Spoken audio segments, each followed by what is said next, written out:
Hello and welcome to our panel on how and when states and localities can raise taxes successfully.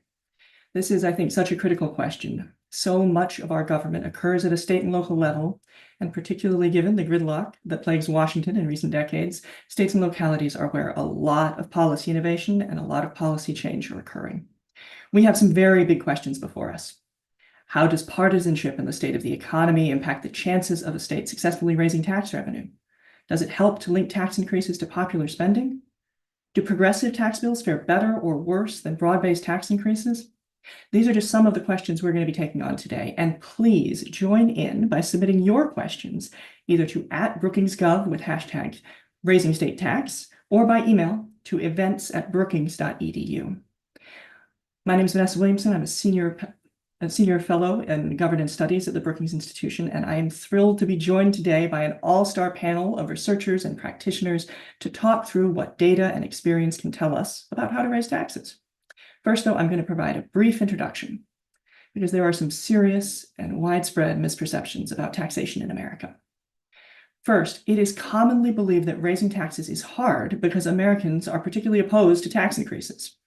Of course, everyone prefers low prices to higher ones, but Americans actually hold unusually positive attitudes about taxation by international standards.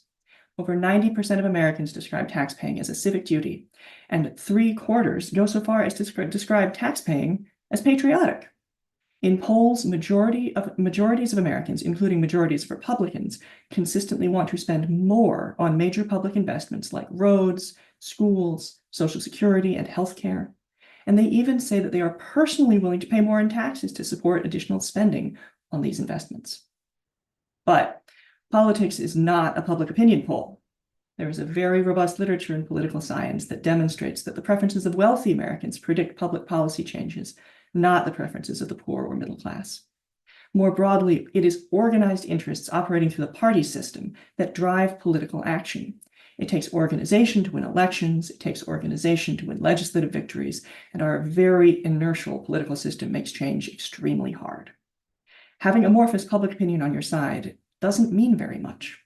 And this is perhaps especially true when it comes to tax policy, which is an issue that many Americans reasonably enough find confusing and frustrating. So, we're going to be talking about tax politics today, the politics of tax increases. And it's important not to naively presume that the outcomes of the politics that we've seen in recent years are necessarily a good demonstration of what the citizenry would prefer. But we're also going to be talking specifically about state and local policy. And here there is perhaps a little bit of room for a less pessimistic view. First of all, many government services that Americans like best are provided locally, roads and schools, as I mentioned before. It is also easier for a citizen, perhaps, to see change that occurs in their communities compared to change that comes all the way from Washington. And local tax changes in America often occur through ballot measures when tax decisions are brought directly to the voters. So tax and state and local tax politics is a little different from our national politics, and it also provides just a fascinating window into a major part of our fiscal system. So there's so much to learn. Let's get started. As I said, my panel is an all-star panel today. I'm so excited to be talking to all of you today. We're going to start with my colleague, Richard Auchter, who is a principal policy associate at the Urban Brookings Tax Policy Center. His work focuses on state and local tax policy, on budgets, and other finance issues. Rich, I can't think of a better person to set the stage for us here. What have the major trends been in state revenue in recent years?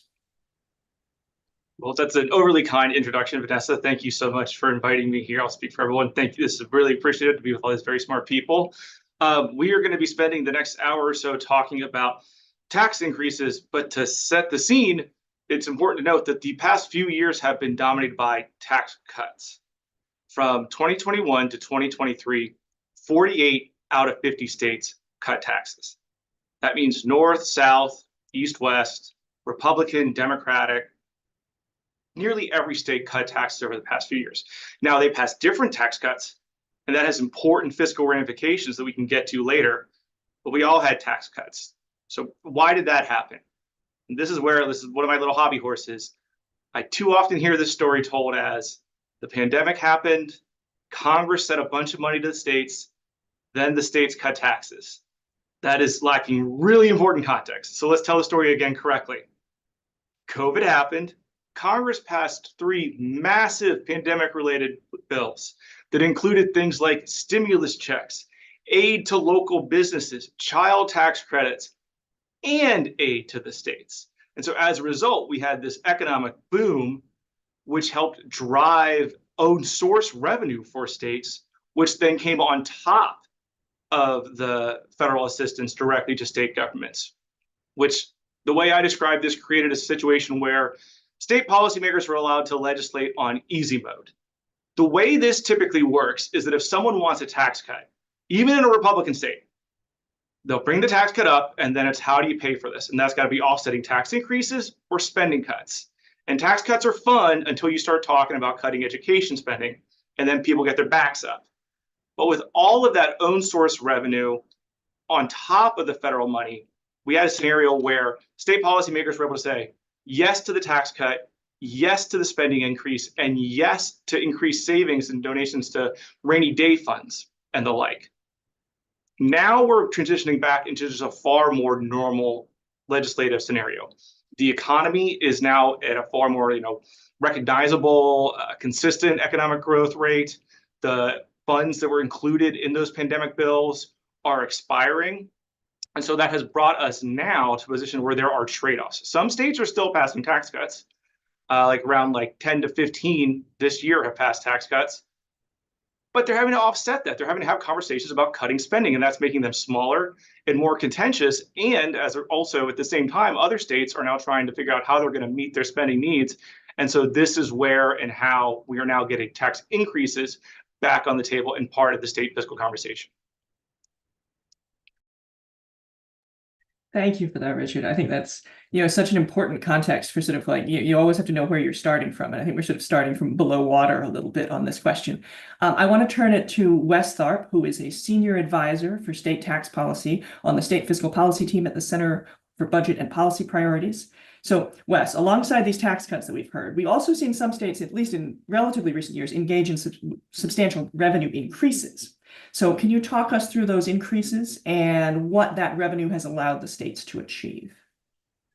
Sure, Vanessa, I would be happy to. And I'm, really excited as well. And it's a real privilege to be on.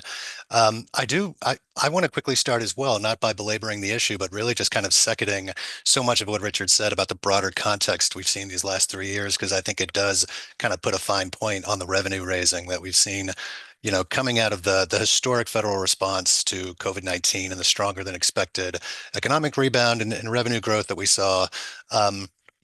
Essentially all states reducing revenues in some way. But I think, really to put a fine point on it, probably a slight majority of states that cut their personal and corporate income tax rates in a way that is essentially a permanent ongoing revenue reduction, kind of masked, if you will, by those temporary surpluses coming out of COVID-19 relief and recovery.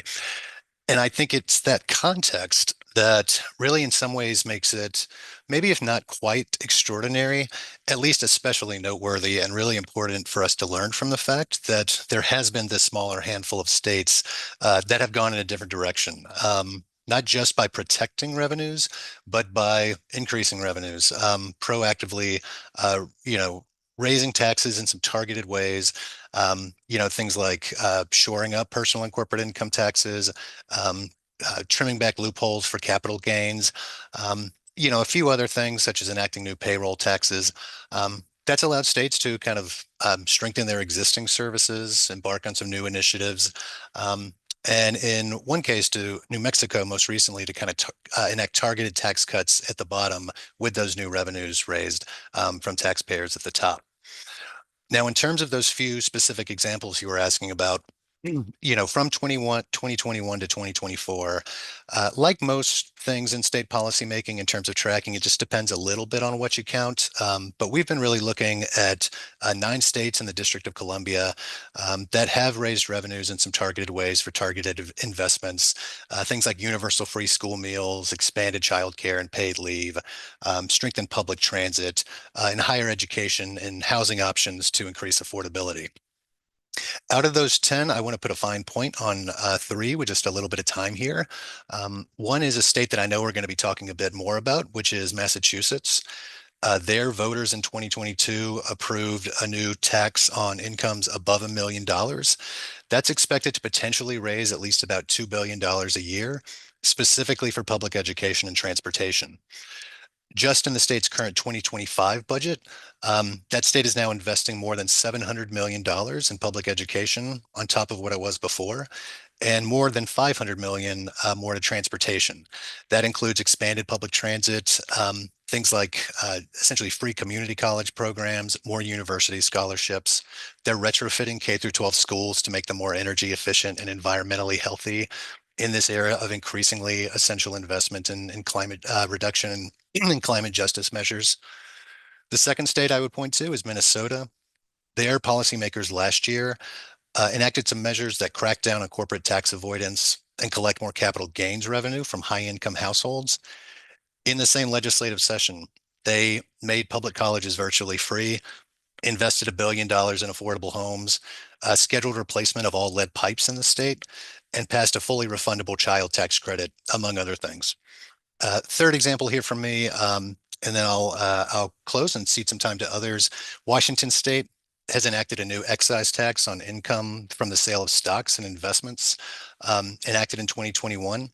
That is paid exclusively by the wealthiest 0.2% of taxpayers in that state, and is going to be directing at least $500 million a year in revenue to repairing and building K through 12 schools and expanding childcare and early learning. So there's a few other states, but those are really three critical examples to start with and kind of get the conversation moving.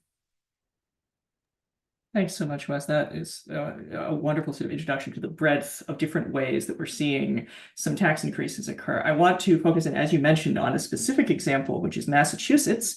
I'm going to bring in Kristen Kroll, the executive director of Fair Share America, who previously led the State Revenue Alliance. Kristen, you led this very remarkable campaign in Massachusetts, getting voter support for this measure, a tax on high-income people that's raising billions of dollars for the state. Tell us about that history. Yeah, thank you so much, Vanessa. And Wes, thanks for laying the foundation of what was accomplished in Massachusetts. I come to this work as a strategist and an organizer, and there were, I'd be remiss to say that this was an effort that was about a decade in the making. This was not something that just sprung up in 2022, went to the voters and was a slam dunk. And so if we're speaking to the politics of this, it must be said that a lot of work went into the moment when voters finally got to make a decision. And in Massachusetts specifically, prior to the income tax increase passing, Massachusetts is one of a handful of flat tax states, which means that every resident pays, regardless of income, pays the same rate on income. And so this was it was required by the state's constitution to go to the ballot. There was no other way for the Massachusetts legislature to change the rates. So I think that context is important because all the states raise income in many different ways, and there are different structural barriers for legislators and voters to look at in every single context. So this was a constitutionally mandated ballot campaign, which also meant that it was binding. So this campaign, again, 10 years in the making, the real superpower was that it was a broad coalition of community-based organizations, labor unions, advocates, parents, teachers, students, and policy organizations in state that really worked to create the conditions in which in 2022, and I don't want to belabor this, but it was a time when we were reeling from COVID. The wealthy had made a ton of money on the stock market, so their wealth was increasing at a rate that was not what regular voters, regular people were experiencing. And so there was a narrative opportunity to say to voters, look, this is a 4% surcharge on folks who make $1 million.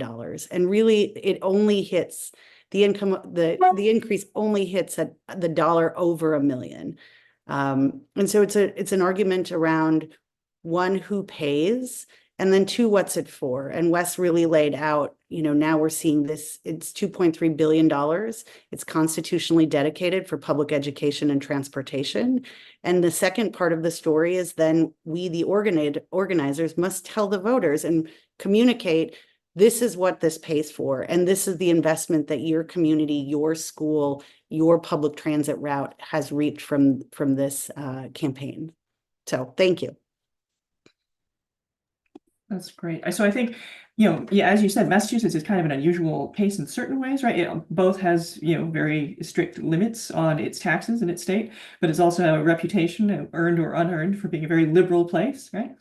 So I want to bring in Mary Kusler, who is the Senior Director for the Center for Advocacy at the National Education Association. And so there's this very successful, measure in Massachusetts, but there have been campaigns, at least before COVID, that managed to raise taxes in some other states, and teachers have really been at the forefront of a lot of campaigns to raise revenue. So let's talk a little bit about some of those wins, and also some losses, maybe, to see what lessons you think people should be taking for the future. Yeah, absolutely. Thank you so much, Vanessa, and thank you to Brookings for the opportunity to have this conversation. Certainly right now, being in Washington, D.C., there is so much focus on the upcoming expiration of the Trump tax cuts, that it diverts somewhat away from the impact of the tax policy at the state and local level. And what I've appreciated about Richard, Wes, Kristen, is every single one of them talked about the importance of raising public dollars for the purposes of public education in this country. And so when you think about the engagement, I work for the National Education Association, representing 3 million educators across the United States. When you see them activate and engage on behalf of raising revenue at the state and local level, and at the federal level, what they're really trying to do is to create better teaching and learning environments for their students. They're trying to provide better support. So when we talk about the Fair Share Amendment in Massachusetts, we of course are talking about dedicating more dollars to K through 12, to early childhood, to higher ed. But then we look at even the work that New Mexico has done, which also put forth a tax on the highest earning individuals in New Mexico. And that was specifically for early childhood. So I think at the beginning of this webinar, we really started to talk about whether you could raise revenue, or whether it was the revenue and policy that needs to go hand in hand. And what our success points are right now is they really do need to go hand in hand. People believe, and it's overwhelmingly popular, to tax the rich.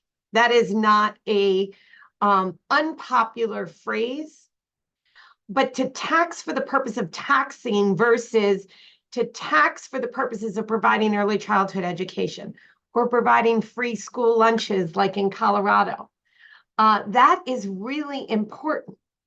And we also know when we make success, when we have success, proactive revenue measures are very, very difficult. I applaud the partnership we had with Kristen on Massachusetts. We have had a lot of losses before the year, where we had a lot of wins in 2022. They're very difficult, and it is very much about the policy. We also know that in states like Wes was kind enough to bring up what's going on in Washington State, we did pass and enacted an excise tax on the highest paying individuals there that is currently under referendum at the state to undo. So it's not always just straight victories. Sometimes what ends up happening is you take 2 steps forward, 1 step back. But I think it's also really important to talk just quickly about the interconnectivity. The same people who are running the anti-tax movement, right? Those who are seeking to starve government services to be able to show that government services are not working for the American people, are actually the same moneyed interests that are trying to privatize our public education system. The same moneyed interests that are going after the labor unions of this country, the same moneyed interests who are going after voting rights. We often have to talk about that these are not individual fights at the state level. These are all fights that are interconnected and really about the strength of our civic society. We can never talk about taxes in isolation, because we don't tax as a country for the purposes of just taxing. We tax in this country for the purposes of the common good. And as we talk about where those taxes often go, they often go to marginalized communities, Black and brown communities that often have been discriminated against for years. And making sure that we are using these tax dollars to provide supports and equality to make sure that every American, and especially from my perspective, every student in America, has the opportunity to achieve the American dream. So I think there's so much richness in what you were saying, Mary. Just to sort of talk a little bit more about public attitudes about taxing the rich in particular. Overwhelmingly, again, over decades of survey data, the top two concerns Americans have about the tax system is that wealthy people are not paying their share or that corporations are not paying their share. So it absolutely is a top level concern, but of course it's also a political challenge to raise those taxes. And I'm going to come back later because I want to talk to you more about raising non-progressive taxes, which is another thing that can, raise very, very serious amounts of revenue. But first, I want to follow up on another sort of branch of what you were saying, which is about ballot measures, and for good and for ill. And I never, ever, frankly, talk about ballot measures without thinking about Isaac Martin's work under any circumstance. And so luckily, I don't have to summarize it today because he's here to talk about it himself. Isaac Martin is a professor in the Department of Urban Studies and Planning at the University of California, San Diego.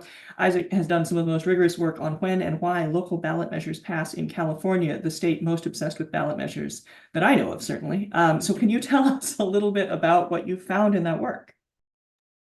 Absolutely. So as many of you may know, and thank you for that extraordinary introduction, Vanessa. It's such a sort of joy and honor to speak with this group and be here. But as many of you may know, California is not just obsessed with ballot measures. It actually requires local governments to take any proposal to increase taxes on anyone for any purpose to the voters for approval. And this has become a very important part of the revenue strategies of many local governments in California. It's a really big state. There are thousands of local governments in California. And so in a typical year, on average, there are about 100 of these local elections somewhere in the state in which a tax policy is put before the voters, and they are asked, would you like to tax yourselves in this way for this purpose, yay or nay? I've been working with a team of graduate students for the last several years to collect the archive of those policies, and then to mine that data for patterns, to see what we can learn from that about what it is in the policy itself that is most conducive to voters' willingness to pay for it. If we have to pay for public services, are there ways that we are more happy to pay for them than others? And there are a few things I want to highlight that we've learned from that I think really resonate with what we've heard from the other panelists. The first is that in California, most of these measures do in fact pass. By the time a tax measure comes to the ballot, it has been vetted, and it's probably pretty well crafted to be one that most people like. For example, in 2022, there were more than 200 of these local tax measures put before voters. 70% of them passed, and that passage rate is typical of the last couple decades. The second thing that's important to know is the idea that Mary put forward, that you don't just tax to tax, you tax for a purpose. That is, of course, true at the local level as well. When people are evaluating taxes, they care a lot to know what it's for. Now, there are some purposes that are more popular than others, and I don't think it will be a surprise. People, of course, really do value public education. It's very important to us. People also really value at the local level police, fire protection, other emergency services. But one of the things we think we see in the data also is that it's as long as it's not, taxing someone for something disastrously unpopular, the mere fact of earmarking itself, so the mere fact of communicating to people, this is what the purpose is, matters for the share of voters who will be willing to support it. People want to have that sense of transparency and accountability, want to have some visibility into where the funding is going. So although some purposes are more popular than others, people in general like the specific things that government does, and local government in particular. And so that merely telling people what it's for, in fact, is important. One of the other things we think we found is that I'll call them accountability features matter a lot, and can incrementally, add a few percentage points of the electorate to the coalition in support of a tax measure. And when I say accountability features, I mean things not only earmarking, but I also mean things such as creation of a citizens advisory commission that will receive reports about how the money's been spent, right? Some kind of delegating authority to some kind of oversight body, so that there is some mechanism for accountability or transparency or visibility into how the funds are spent. Voters find that on average really encouraging, and it makes them more willing to support a tax measure.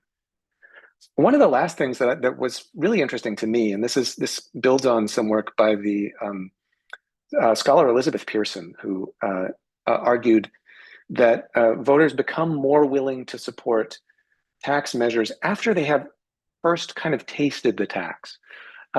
So the idea is if you ask people, would you like to be taxed at this rate next year? You know, their answer depends on whether they've ever paid a tax at that rate before. And this has a very interesting effect in local government in California. Voters are more likely to support a tax measure if it is for a delimited time period. So if it has a sunset, for the next 5 years, will you pay this much tax? But when you come back to them in 5 years, they've experienced it and they've had a chance to see the government services that it pays for, and they become more likely to support it the second time around. So it's not only that the sort of sunsetting a tax or delimiting it for a temporary period itself makes the tax proposal more popular because people are understandably cautious, but also on average, in most cases, when people then do have that experience, coming back to the voters the second time typically gets more support from more of the electorate for local tax measures in California in the last few decades. This is absolutely fascinating. I just want to highlight this point that you made, that 70% of measures pass. And I think that is not something that most people would guess was true. It's quite a strikingly high percentage. And obviously I think that speaks a lot to policy crafting and, good organization, and also the fact that literally this is the only way to raise taxes. So it's not like there's a second route you could be using, but I think that really does, say something about the possibility of achieving sort of real change here. The other thing I think that's really fascinating that you raised here, and in a way it comes back to Mary's point, this idea of providing mechanisms of accountability and just telling people what it's for, in a way, it's just being respectful. You could put it under the sort of a category of being respectful of the voter. That this isn't a blank check that we're just going to run away with or something along those lines. And I think that ties in with these other questions that Mary was raising about taxation and democracy, which is a bit of my pet issue, as some of you know. But this idea that taxation really does need to be linked to representation is as American as apple pie, certainly. And I think we see it even in these cases. Okay, so I think that there was stunning consensus on the panel about the importance of talking about what you're going to spend the money on. And so therefore, we're not going to talk about that anymore. I'm going to talk about something much harder and much more difficult. Oh, yes, Richard, jump right in. This is a panel about politics, and we're talking politics, but as a nonpartisan fiscal researcher, I am contractually obligated to raise red flags about earmarking. It is fabulous politics. Voters absolutely want to hear that every cent is going to education. However, as a fiscal person, it can depend on the type of tax and on the type of program. For example, you often hear this with things like new gambling initiatives or new cannabis initiatives, and they'll go to very specific programs. And that has two possible problems. One is that now your revenue is dependent on cannabis revenue or gambling revenue, which is inherently volatile. And two, the government now has basically an interest in that revenue going up to maintain the need for spending. Also, again, I used to work in politics. I appreciate concise messaging. But when politicians talk about these things, they do not say, if you vote for this, you will marginally increase the state's capacity to make extra contributions to K-12 funding. They say this will pay for schools. And then in 4 years, there's a budget gap and people go, what the hell? You told me that if you did this, it would work. And then that creates all kind of consternation. But I want to back up and say that there are ways to do this. One, I think the Massachusetts, where you're getting a really big influx of money and just ensuring that that's going to education is totally different than creating a small tax for a small program. And also Wes brought up payroll taxes, which are being used a lot for paid family leave. Again, where you're taking this really broad source of revenue and you're connecting it to it. So it's not an only, so there's good and bad and indifferent. But in general, people in my world do get a little nervous sometimes when you pledge revenue from a ballot measure to a spending measure, because you can create some interesting and unfortunate connections.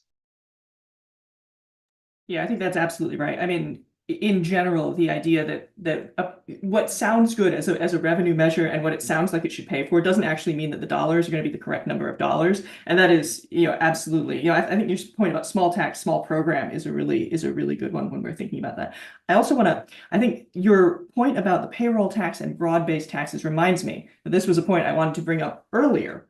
Okay, so it's real fun to think about, okay, we're gonna raise taxes on a very small number of people and provide benefits to a huge number of people. That sounds great, right? But sometimes that's not enough money, and sometimes that's not what states do, right? They pass other measures like sales tax increases and things like that. So can we talk a little bit about, actually, Mary, I'm going to turn to you first to talk a little bit about revenue raisers that are not targeted at only extremely wealthy people, and where those have passed or failed, and like what success rates those show, because in some ways they're actually more interesting, right? Because if it's a sales tax increase, everyone knows they pay sales tax, so it's really a tax on themselves, on the voters themselves. They know, right? So Mary, jump in and tell me about this.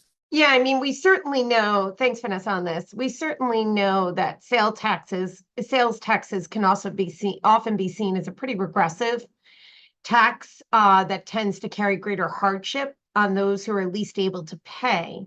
I want to talk about another non-progressive tax that is related to all of this, and that's property taxes.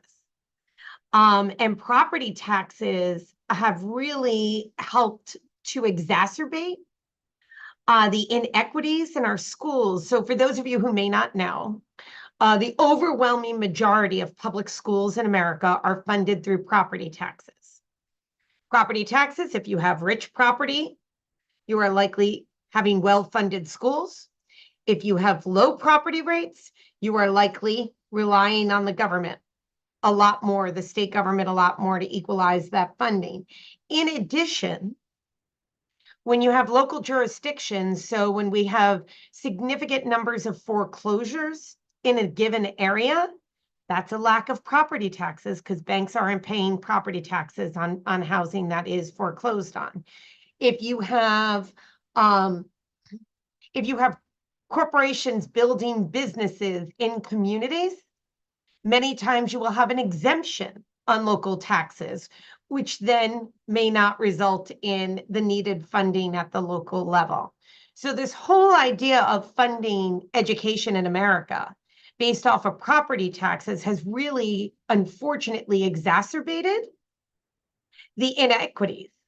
So when you think about, there are states that have allowed school districts to be taxing authorities where they can go to the public and say, Richard, to your point, right? Like, sure, raise taxes at the state level, but can you actually say that's going to provide a school psychologist in my district? But when we get down to these local mill rate increases or local bonds and taxing authority that school districts have to pay, it's very much a one-to-one. And sometimes very difficult because the very jurisdictions that need to now go to the voters and pass this don't have the ability.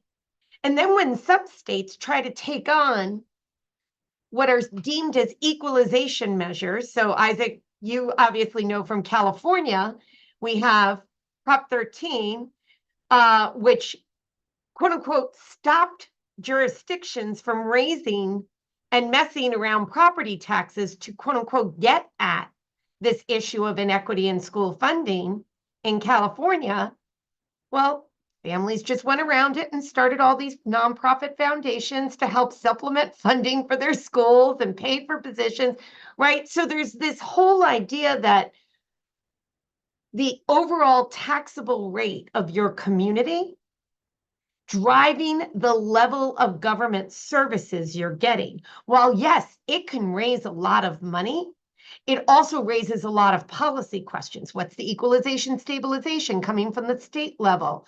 What's the federal government's role? You know, when we think about education, the largest federal program in K-12 education is a program called Title I, which is really focused on sending money to poor communities, which is to supplement their lack of property. You know, so it's all of this kind of making the puzzle work to provide that funding. But fundamentally, we're talking about the strength of our government services specifically for communities in need. And when we do that in ways that are not progressive or regressive, we really are setting up a continued inequity in the services that we are providing through government in our communities. Yeah, I think one of the things that it is a very straightforward tax fact, but I think it's sometimes hard for people to realize if you live in a rich community and your houses are worth a lot, you can pay lower taxes and have plenty of money. And if you're in a poor community where houses aren't worth a lot, you have to have higher tax rates. So poor people are obliged to have these higher rates. Isaac, I want to turn it to you because first, Mary mentioned you by name, and two, you wrote the book on Prop 13, so or at least one book on Prop 13. So why don't you jump in and talk more about either the history of that or its ongoing effects in California today, anything you'd like. Sure. So as people may know, Proposition 13 was a state constitutional amendment in 1978 in California that did lots of things to transform the state's fiscal system. Among the most important were that it capped local property tax rates at 1%. More importantly, perhaps, it also caps the annual growth rate of each individual property assessment, so that if you purchased your home in 1975 in California, you have probably seen its value increase dramatically since then, and yet its value for tax purposes, the assessed value, has increased by no more than 2% per year. So it's an incredible windfall tax savings for people who hold on to real estate for a very long time.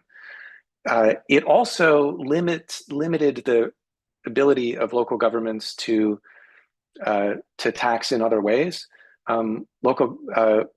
Local governments in California, except for the case where it's earmarked for a specific bond issue, cannot actually increase the millage rate.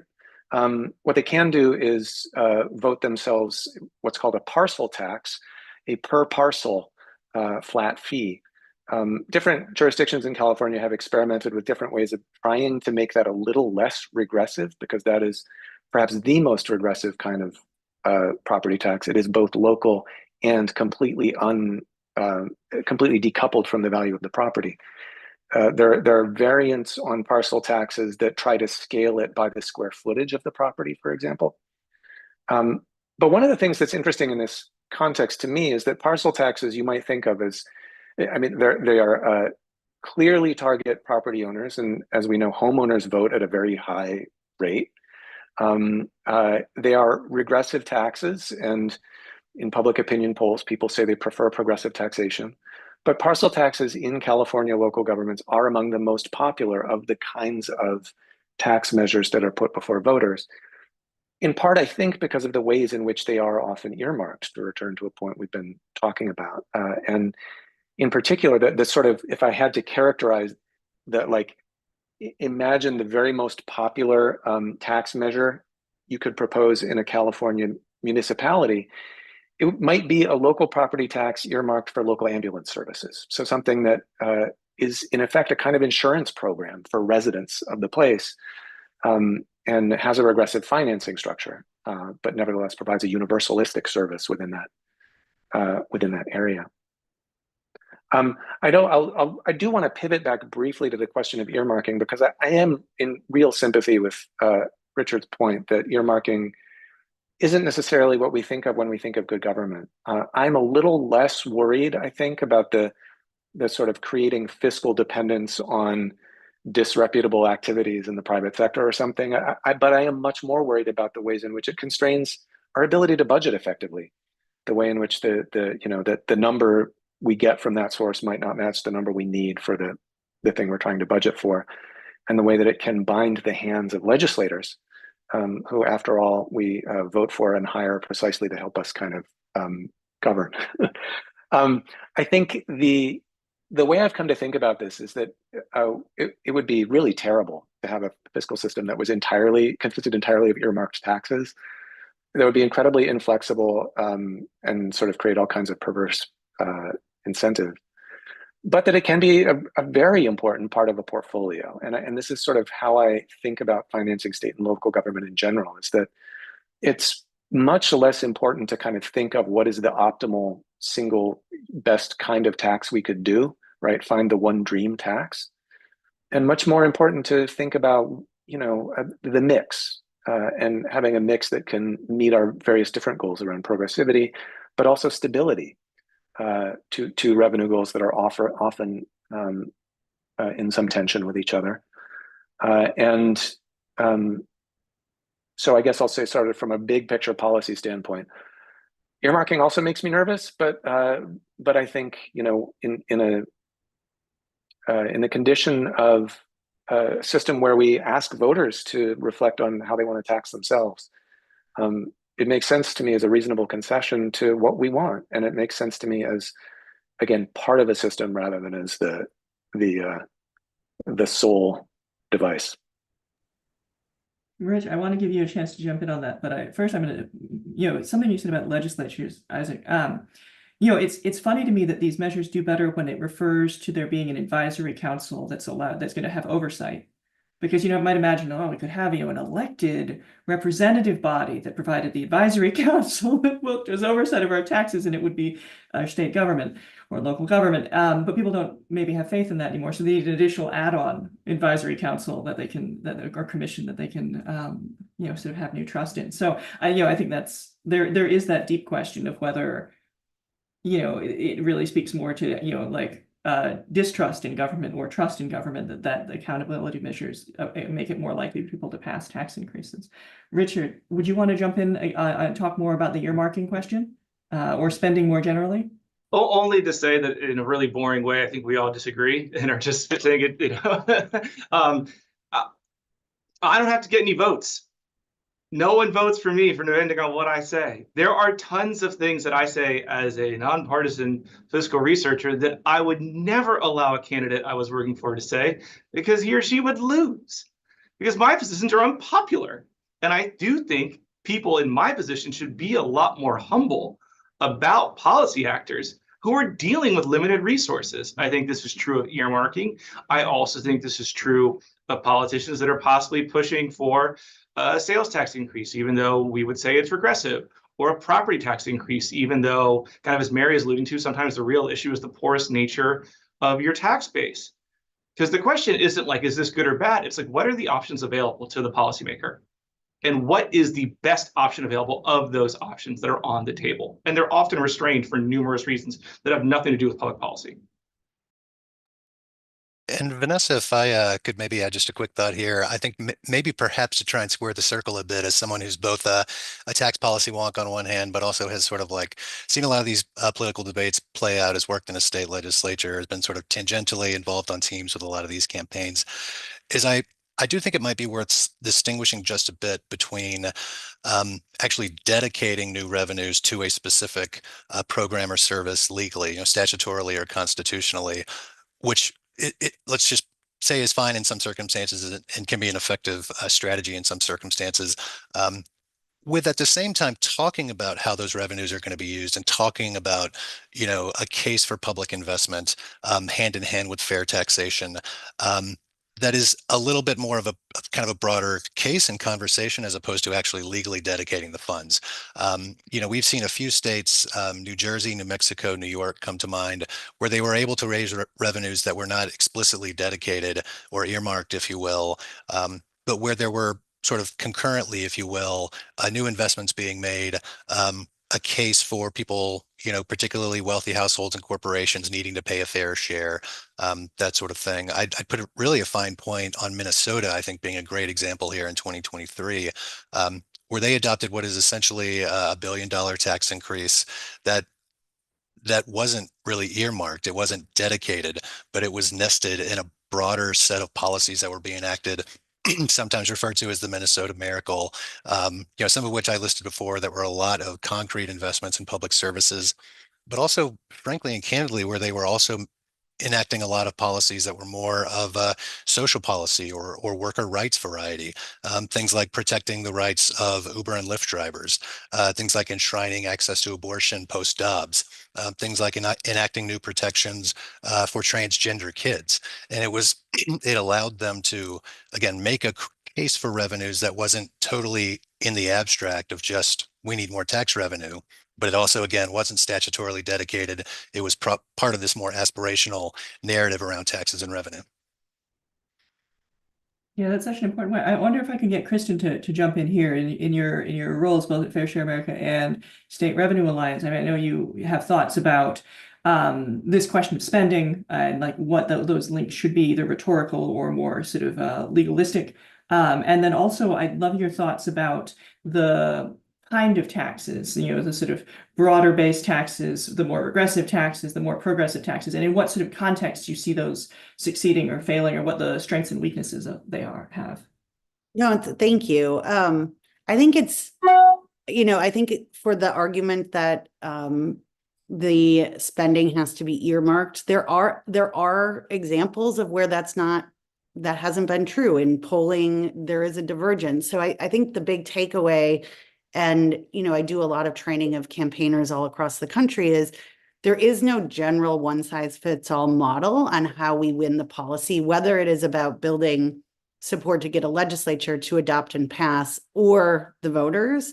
And so you really have to have very good research and very good field, you have to really understand the local situation. And I'm based in Chicago, Illinois. It is another state where there have been multiple failures at the ballot, both at the statewide in 2020, where the fair tax constitutional amendment did fail. A lot of writing has been done about the why. In my being on the ground and being part of that work for a very long time, it is the wrong conclusion to say it was because that tax wasn't earmarked. And so I just want us to not learn universal lessons on the tax campaign front, because they're not there. Or there's just a lot more nuance. And then again, in Illinois and city of Chicago this spring, right? This is still 2024. There was a real estate transaction tax that was put to the city of Chicago voters that would have been earmarked to help provide additional services and reduce homelessness. That also went down. So again, two different cases. Again, Mary said there's lots of lessons. We win some, and then there are step backs. But I would advise you, if you are really looking at how to enact this in your context, to really understand what is it that voters are looking for the tax code to solve. What is the piece that they care, what will animate them, and what will speak to, yes, we should pay a tax to solve X problem.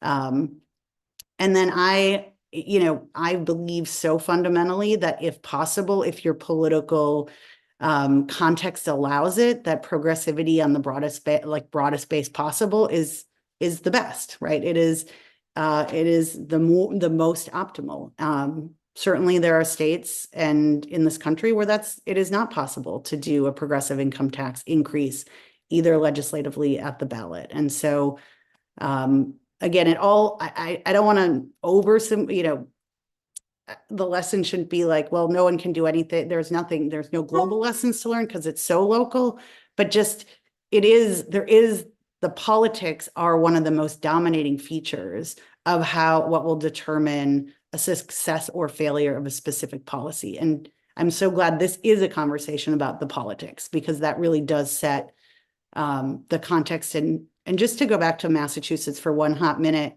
heading into the election or the year before, a year out, There was a Republican governor in office, Charlie Baker. He was very, very popular in state. I know there's this myth that Massachusetts is so left and so liberal. It's actually not very true. But Charlie Baker was governor. His polling was in the high 60s, and he was vehemently opposed to the fair share ballot. There is some luck involved in these campaigns as well. He decided not to run. There was an open seat. Political conditions shifted very quickly. It would have been much, much harder to pass that at the ballot had you had your principal governor, who was very trusted by Democrats and independents, saying that this was a bad idea for the state. We can't engineer our political context always. I wish we could, but knowing what it is critically important to assessing what policy and how viable politically is it to get passed. That's so important. I mean, so sort of a theme that's been sort of running under your comments, Kristen, and a few others reminds me that I would like to delve a little more into the question of the economic context in which these measures occur, because that's part of the political context, right? Like the economic moment, how is the economy doing? And so, on the one hand, Richard was saying, talking about how part of the of understanding why states cut taxes in recent years is because of the economic boom that resulted from the COVID measures. Richard, jump in if I got that wrong, but that was how I understood that there's that sort of economic context there. But then you can also ask yourself, if an economic boom encourages tax cuts, what about an economic downturn? So I'd like your thoughts, and I'm going to throw it to the group. Bad moderating policy on my part, but I'm throwing it to the group for someone if they'd like to jump in and talk a little bit about where you've seen in your specific sort of cases that you've looked at, where you've seen the economy matter and how. And maybe we can tease this question out. Mary, I think I'm going to. And I think I would love to get Richard's thoughts on this as well, because one of the trends we were watching and have been watching and continue to watch is surpluses at the state level, some of which was caused by the continued economic upturn. At the same time, we had federal investment in states, and all of a sudden states had more money than I think they were anticipating without the federal support and investment. The challenge we have often run into is in these moments of sort of, oh my gosh, we have more money than we were expecting. We have seen states tend to cut taxes, individual taxes during that time. And what ends up happening is once those taxes are cut, we know that some of this influx of funding to states is going to be temporary. So once those taxes are cut in a moment like that, it is so hard to get that back, to get that revenue back. And so what we are looking at right now, so for instance, with the ARP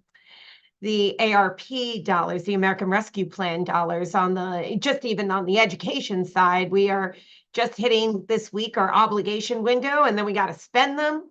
That money's not coming back. And that was $175 billion for K-12 education in this country. That is more money than we have ever seen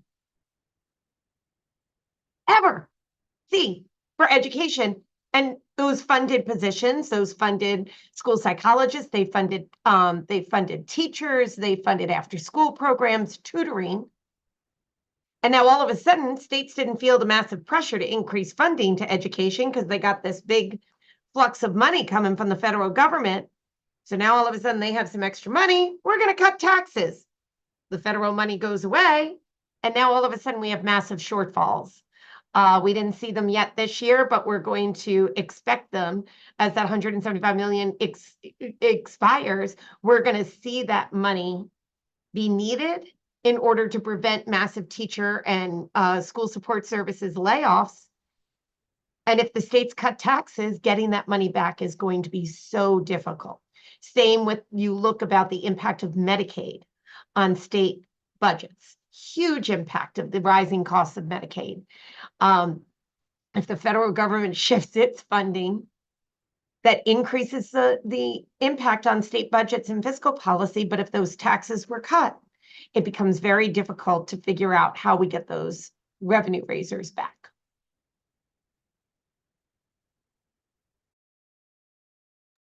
Other folks want to jump in on the economic context? Richard, go ahead. Yeah. So again, another place that no one wants a nonpartisan fiscal expert is during boom times, who's going to tell you that you should go slow and steady. That's absurd. You should do all sorts of crazy stuff and live for today. And to Mary's point, I think another reason why, again, I mentioned all states cut taxes, but some states passed one-time rebate checks, which good, bad, indifferent, it's one time, it's done. It's not going to affect your future fiscal. Some states passed tax credits like child tax credits, EITCs. I'm a big fan of those credits, but even if you're not, they're relatively small. Then there's the income tax rate cuts. And this is fundamentally changing your state's ability to raise revenue in the future. And this is talking about politics. A lot of people who sold those rate cuts said, our revenues are at a ridiculous surplus. We should give the people back their money. And fair enough. But the question is, well, then what will you do when it comes in low? Because by your logic, well, then you would raise them, of course. But everyone on this call knows that's not true, that you lowered them to create a new baseline. And now you've created a new conversation. And again, another, fiscal wonks versus politicians, you really don't want to be making big tax increases during a recession. That's problematic for your economy. It's not good. But if you put yourself into that bind, it might be your only scenario. I was looking back over a CBB paper. My friend Nick Johnson summarized that in 2010, I mentioned how all the states cut taxes previously. In 2010, 20 states passed major tax hikes by what his measure was. 13 income taxes, 17 sales taxes, 22 excise taxes. Everyone was raising taxes. And that means that they were being raised by anti-tax Republicans, as well as, Democrats with, aspirations for spending. Because at that moment, it is not a question of what is your future, what are your policy goals? It's can we get back to, our heads above water?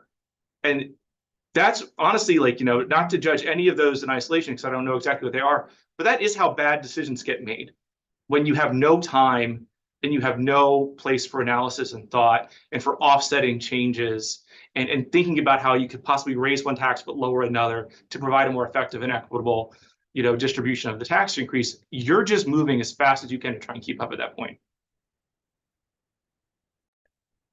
And that brings a thought to mind for me, Vanessa, which is considering that the audience for this probably comes in at different entry points to state and local finance, it might be useful to just put a really fine point on what really is at a foundational level, one of the distinguishing factors of our work is that states and localities have to balance their budgets, unlike the federal government. And so perhaps in an ideal world, when the economy is in a downturn, when states are facing falling revenues and there's a recession, they would be able to engage in some sort of counter-cyclical fiscal policy, right? And just run deficits to be able to not enact big budget cuts or not sort of raise taxes perhaps in a kind of scattershot, broad-based way.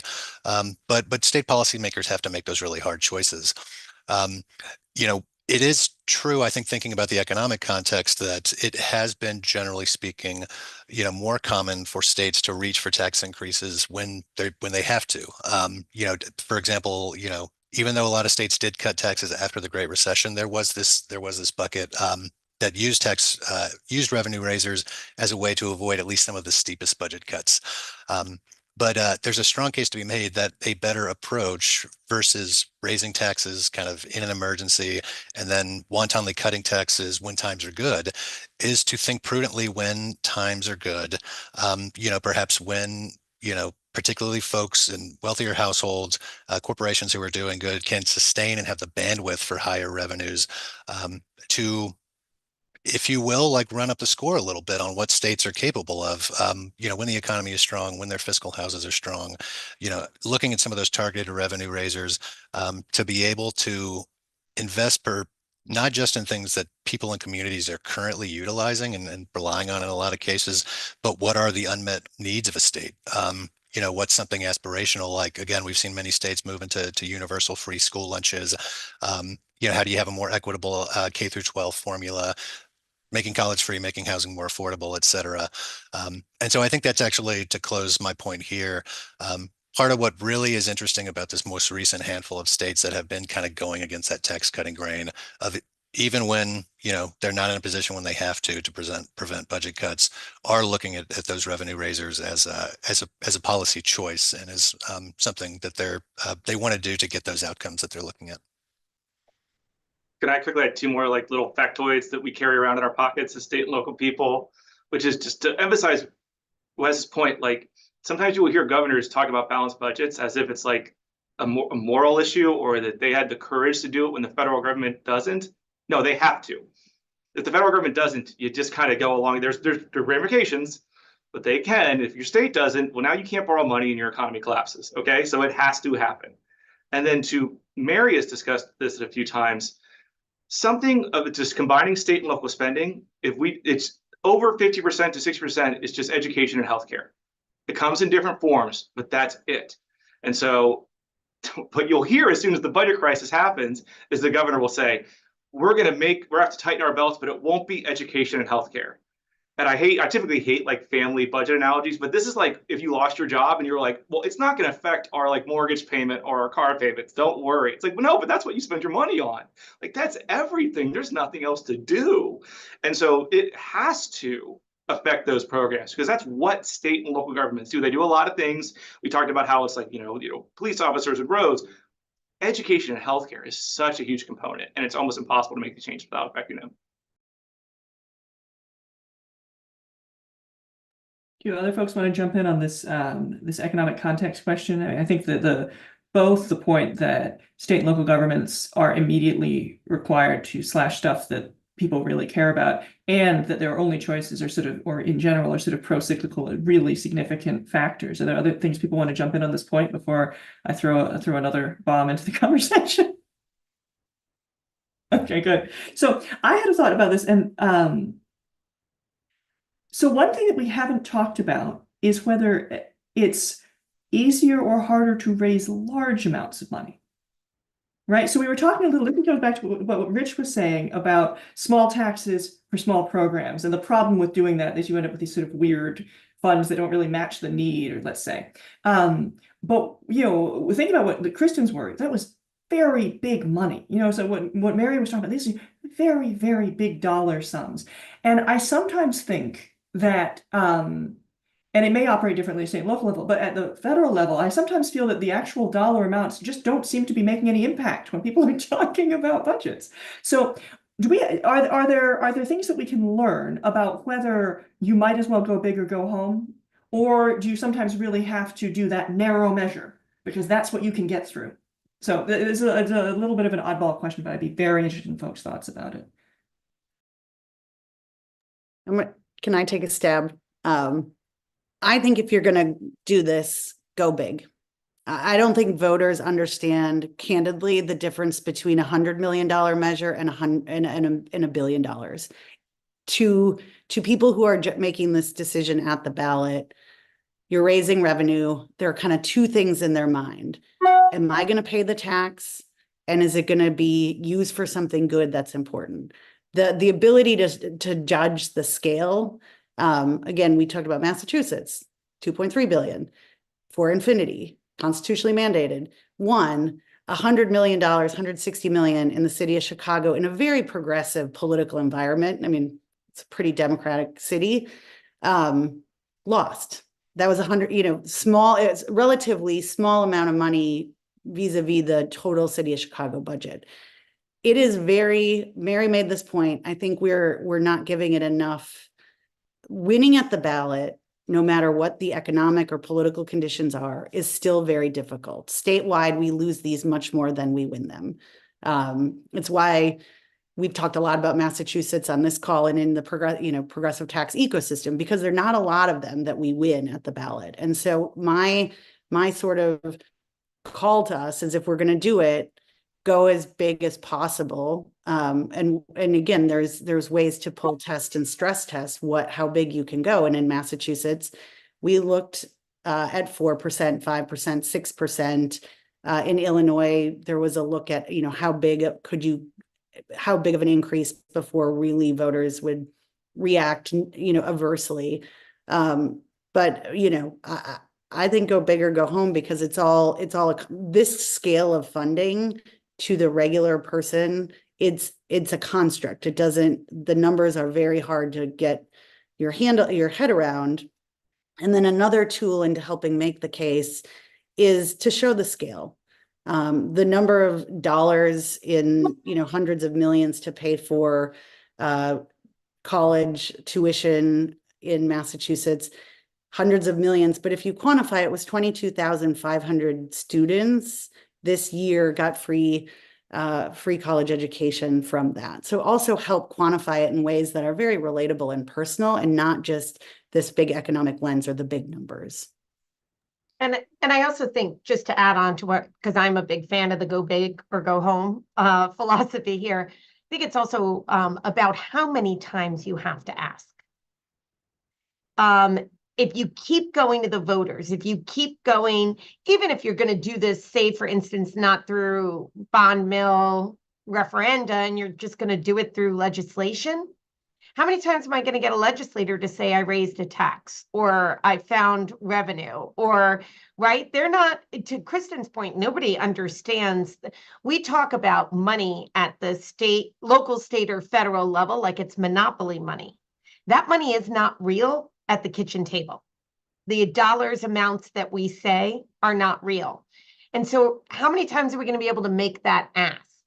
If the ask is justified in the first place and you can connect it, better to make the one ask, go big, make sure it's quantifiable in a way that people can see themselves in what the ask is, right? So this gets down to not necessarily the earmark, but what is the gist? Why? What is the why of this revenue raiser?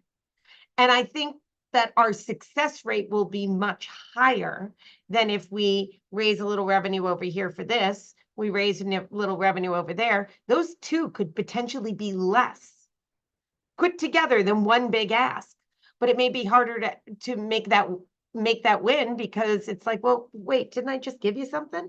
And the reason that the experience by which I say to that is we sometimes run into this with school bond measures and levies at the local level. Well, wait a minute here. Didn't you just ask to build something the other year? Like, why are you asking me again? Sometimes if you just do it, have the planning, show the how it's really going to impact the community, you can get a lot further with that bigger ask than you can with lots of little small ones. And if I can just quickly jump in here, I'm inclined to agree with pretty much all of that. And I also think that in some cases, going big isn't only about the dollar amount. In some cases, going big is going to mean changing the rules that have been in a lot of states rigged over decades, and in a couple of cases, it's reasonable to say centuries, against revenue raising on the state and local level. There are, I believe, 48 states that have state property tax limits on localities of various kinds. There are 15 states that have supermajority requirements for revenue raising on the state level, where it's 2/3, and in a few states, even 3/4 of the legislative vote in both chambers is required to increase taxes in any way. We've been talking a lot about access to the ballot. My expertise is a little thinner here, but from a quick search, I think it's about half of states have access to the ballot in that way, where voters can even bring this question. In those places, you're having to go through the teeth of the legislative process. You have things like the Taxpayers' Bill of Rights in Colorado, Proposition 13 in California. States like Pennsylvania and Michigan, where there are constitutional limits on what or Illinois, for that example, constitutional limits on how high the income tax can be, or does it have to be flat? How is it structured? So there's, I think, some interesting ways of looking at kind of biting the apple here of, if you're going to make a big effort on how do we lean in on state and local tax raising, looking for the right targeted revenue raiser, and in some cases, just really digging into what the rules are in your state and thinking creatively about maybe ways that tweaking those could actually enable sounder tax policy over time. I also want to jump in, if I can, to also kind of co-sign and underline these points. And I'll just say, from looking at these local ballot measures in California, where there's thousands of them now in our database, and I can't prove that the total dollar amount doesn't matter, but I've looked for evidence that it does, and I haven't found any.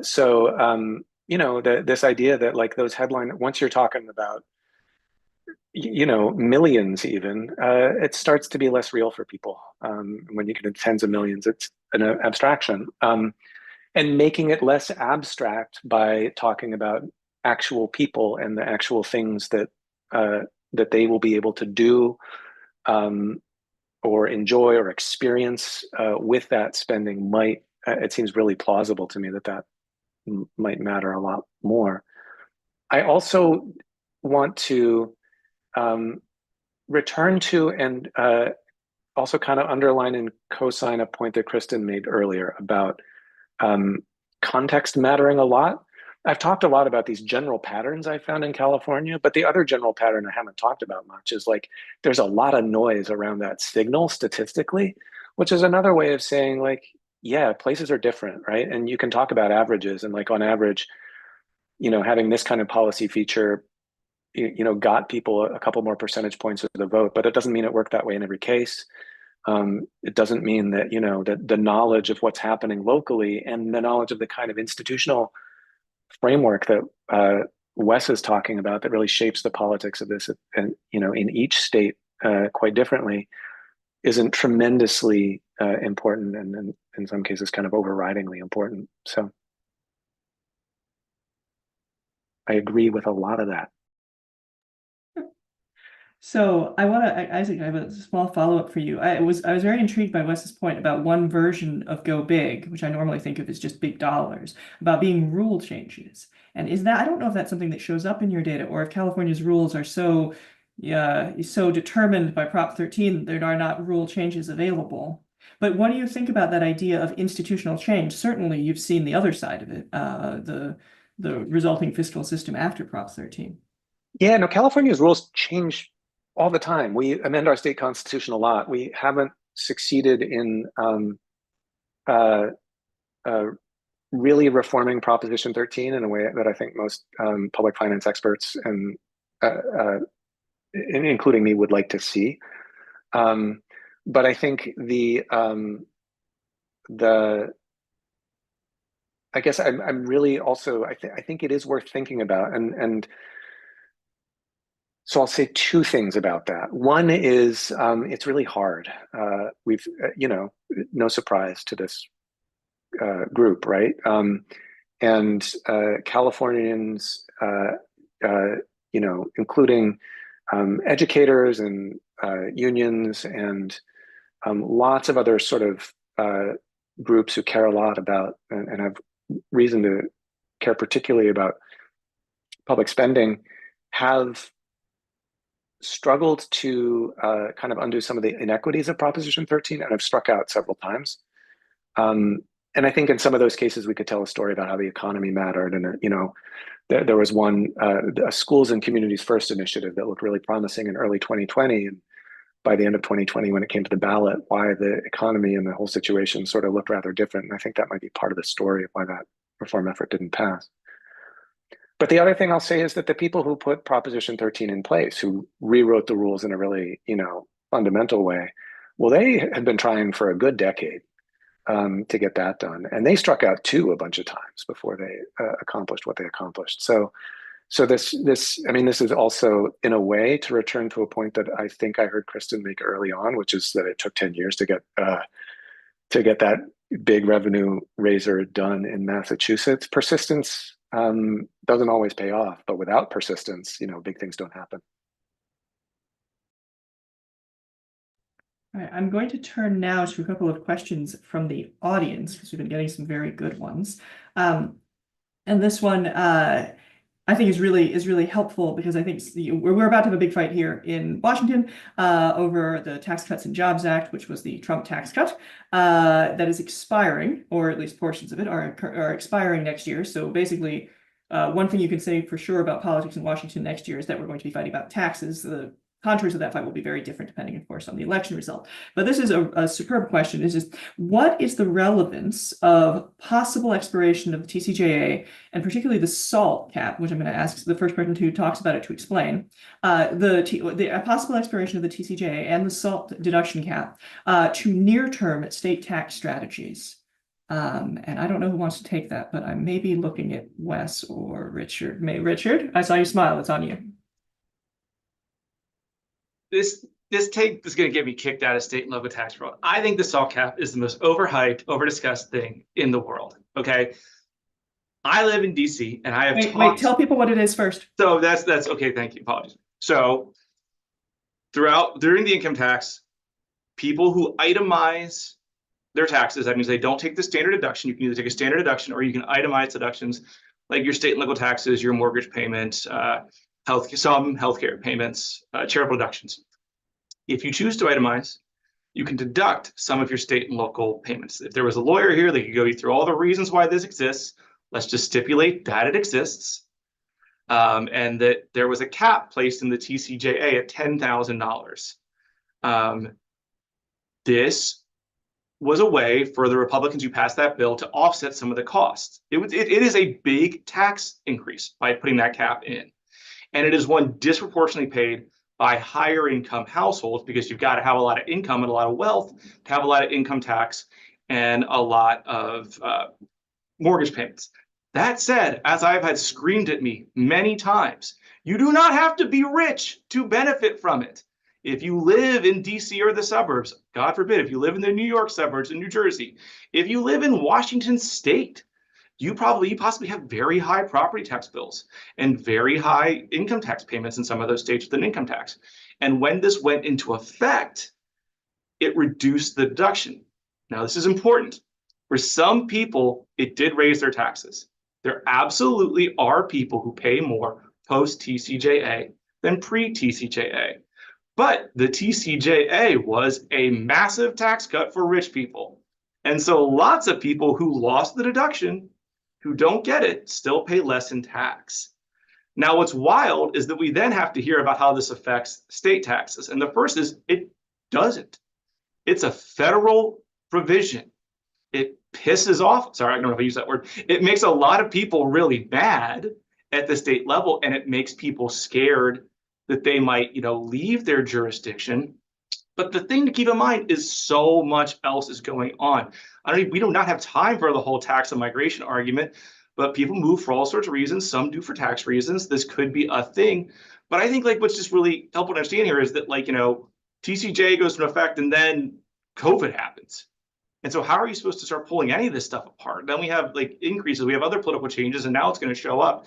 It's going to be really hard to break down how that, affected things. And so to sum it up, there's a bunch of stuff in this bill for states really got to care about. They could affect how much they raise because they basically, it's called conformity, where states use a lot that's in the federal code. And the changes they make will have direct effects on their ability to raise revenue and therefore their reason to respond.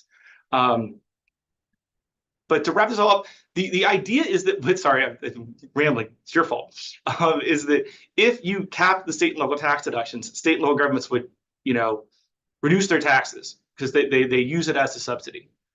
But none of them did that because, again, there was just so much stuff going on. And if you just go back a few years to where in 2012, they increased the top marginal income tax rate, well, that would make SALT more beneficial. So that's why you would see states raise their taxes, right? No, they all cut them. Why? Because Republicans took over governor's mansions.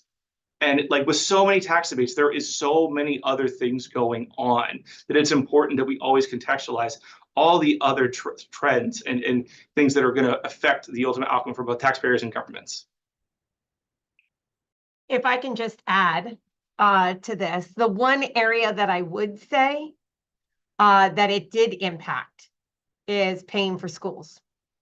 Because of that, local property tax was now just that local property tax. And if you think in some of the higher taxable jurisdictions, especially, which tend to be more blue states, which is also an interesting, Richard, from your nonpartisan standpoint. From my partisan standpoint, I will say it is interesting that a Republican tax law harmed what are predominantly blue states in how their tax policy interplays. While it is a federal tax provision, it is something that impacts at the state and local level in terms of the overall ability to bear and to be able to pay these higher tax rates for property in these areas. And so it did kind of mess around a little bit with school finance, or willing to pay. I haven't ever seen, ever since this happened in 2017, I've always wanted to take a look And I think my cynical self knows the answer to this.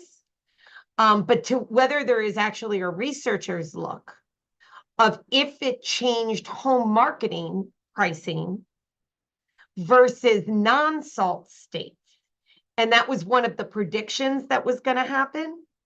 But I really like SALT is one big fight that is going to happen as part of it. And you can even see this week as it made news, because even though these are considered the Trump tax cuts, who very much put and favored that $10,000 limit on SALT, on that deduction for SALT, just this week, former President Trump announced he would get rid of that cap on SALT and allow SALT to go back in place again. And so I think, Richard, you're very intuitive.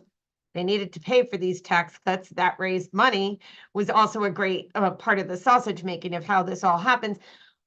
But I really want to focus on what this fight is about. This fight is about how much taxes rich people and corporations pay. What we are going to try to instill in this fight is, for a bit of time, they expanded the child tax credit, but with not one single Republican vote, expanded the child's tax credit, cut childhood poverty in half. And as a federal legislative body, Congress let that expire, while they're now freaking out about letting expire tax cuts for billionaires and corporations. So it goes back to ultimately the why. Why are we talking about this tax policy? Who is it to benefit? And we can't just talk about this purely from the, well, they were there, so we should just expire them because we don't want to raise taxes. I think there was an incredible takedown of an op-ed that came out this week criticizing Vice President Kamala Harris's economic policy on the taxes, because it's not just about, do we let the tax cuts continue? Do we let the tax cuts expire? Ultimately, at the end of the day, it's who's paying taxes for what? And that's really the debate that Washington's going to have this year or next year, regardless of who wins the presidential election. So I'm going to jump in here because we're getting towards the end of our time. And I think I have, as we're all very clear that TCJ is going to be the fight here in DC next year. I'm curious what each of you thinks is coming down the pipeline at states and localities in the next few years. So I'm going to filibuster for a second to give you time to get your answer together. But so I think we're talking about changes in the economic context. We're talking about thinking about the sort of political balance of the states. We're talking about the fiscal problems that states left themselves with. Having treated short-term funding as something that was going to somehow reappear, and instituting long-term tax cuts that are now the price is going to have to be paid on that. So I'm curious how you see these various factors intersecting, and also is there a place where you think we should be looking? Is there one, if you happen to have a thought in mind, is there like a state that you want to, you're either a bellwether or sort of an interesting context that we should all be looking at for understanding these larger pictures? And I'm going to tell you, you get 1 minute. So is someone ready to jump in first? And you can set a timer. I think there is a trend among blue states to look at taxing wealth, looking beyond what's possible by taxing traditional income or corporate income, but how we define what is taxable. And again, I think on the horizon in the next several legislatures, there are states on the precipice of getting these bills advanced that will grow the revenue tax. I think what we are seeing in Washington with the unrealized or the cap gains success, a no income state tax can raise taxes. And there are 13 states working to get these types of legislative bills over the finish line. So I'm going to throw down on wealth tax. Who's next? I can jump in. So I want to lift a couple of things. One is I think that we are really going to start to see the full bill come due from this wave of permanent personal and corporate income tax cuts that have been adopted over the past 3 years. Again, sort of a slight majority of states with these permanent cuts to their rates. In a lot of states, these were specifically structured in a way to either gradually phase in over a few years, or in some cases to be kind of triggered, with things like budget surpluses and rainy day funds and all of that, where the full cost of those tax cuts is backloaded on the back end. We estimate that by 2028, states collectively are going to be losing about $30 billion a year from those rate cuts from 2021 to 2023. That opens up some possibilities for kind of accountability work, if you will, of really documenting those real world impacts of those tax cuts as they phase in.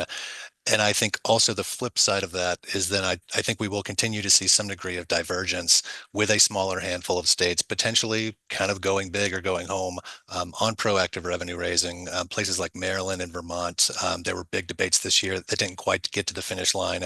Maybe a couple of other states where those sorts of conversations do come to fruition in the next few years. And that's going to set up kind of a real dichotomy and a real contrast for these two differing philosophies and approaches, if you will, around revenue that we're seeing out in the field.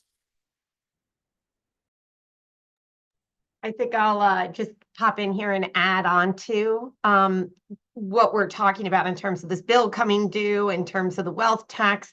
Right now, I am going to be watching very carefully what's going on in Washington State. We have a case of two things being brought to the voters, right? One is to tax the wealthy, and now they're challenging it again. And I think what you really see time and time again is when you put this into the hands of the voters, they're not going to turn away from taxing the wealthy if they've already voted for that. And so I think this idea of the wealth tax, but also watching how this narrative is going to play out even in this election cycle in the state of Washington is going to be something that we'll continue to be able to build upon. The wins in 2022 of Massachusetts, Colorado, New Mexico, among others, fighting back this repeal of the tax in Washington State is something I think we can move even further. I'm going to confess to ignorance about what will happen in the future. All of these ideas seem plausible to me, but I'll chime in with some wishful thinking, which is I think, and it's about a specific other policy issue. I hope there will be a lot more conversation about public investment in housing.